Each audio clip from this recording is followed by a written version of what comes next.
छी अपने सबके मिथिला संस्कार पर स्वागत करै छी। अपने सब लग में एक वीडियो लेलहुँ हँ उदय अस्त।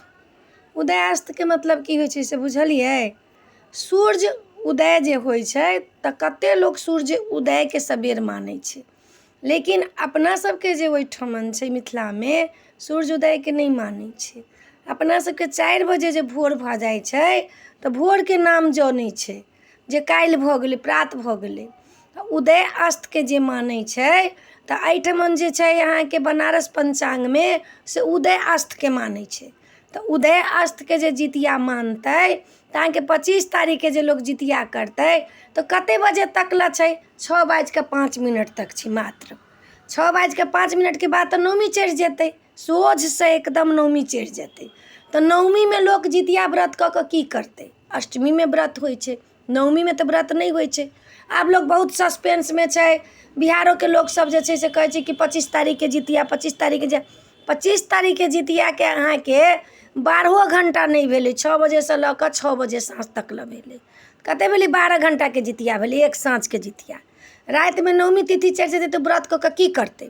मिथिला पंचांग में त अहाँके उदय अस्त नहीं मानै छै। जखन से जे तिथि शुरू छै तखन से व्रत, दोसर में नहीं हो, लेकिन जितिया के जखन से तिथि शुरू होइ छै तखन से मानल गेलै। आब अहाँके बुझू 1:30 बजे से अष्टमी शुरू हेतै त 1:30 बजे से तो लोग जितिया नहीं करतै, तखन तो सवेरे से जितिया लोग करतै।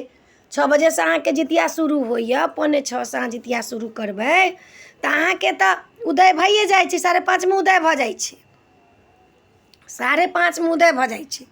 त उदय के जे अहाँ मानबै त तैयो उदय से ल क अहाँके अष्टमी तक ल व्रत त करही पड़त अहाँके। 1:30 बजे चढ़तै अष्टमी त 1:30 बजे त हम व्रत नहीं करबै, करबै त सवेरे से करबै ने। सबेर से ल क त 12 घंटा के जितिया दिन भर के भेलै, रात में भेलै 12 घंटा, 24 घंटा भेलै, साँझ में जाके भेलै त 36 घंटा भेलै व्रत। त ई कोनो आइए भेलै, सब दिन में होइ छै।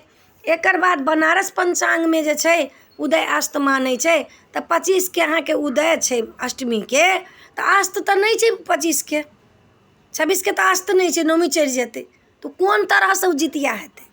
मिथिला पंचांग में त नहीं मानै छै, लेकिन बनारस पंचांग में वही के मानै छै। त जे बनारस पंचांग बुझी छथिन से 25 तारीख के जितिया करथिन, जे मिथिला पंचांग समझै छथिन से 24 तारीख के जितिया करथिन। एहिमे कोनो सस्पेंस नहीं है। उदय अस्त के बारे में अपने सबके हम बता देलहुँ समझा के जे उदय अस्त एकरा कहै छै जे उदय सूर्य उदय होइ छै तखन से जे शुरू होइ छै अस्त तक ल जे रहै छै से व्रत होइ छै। लेकिन अस्त त 6 बजे तक भ जेतनि त वएह व्रत रहतनि ओतबे काल के, तकर बाद त नौमी चढ़ि जेतै। 25 तारीख वाला जे जितिया करथिन से 24 तारीख वाला के जे छै 36 घंटा छै व्रत, कठिन व्रत छै जितिया, लेकिन की करतै लोग के करही पड़ै छै। त ताहि दुआरे अपने सबके ध देलहुँ हँ ई वीडियो। एहि वीडियो में इएह है। अपने सबके नीक लागत त चैनल सब्सक्राइब करब, लाइक करब, कहऽ के नहीं बिसरब। जय मिथिला, जय माता जी।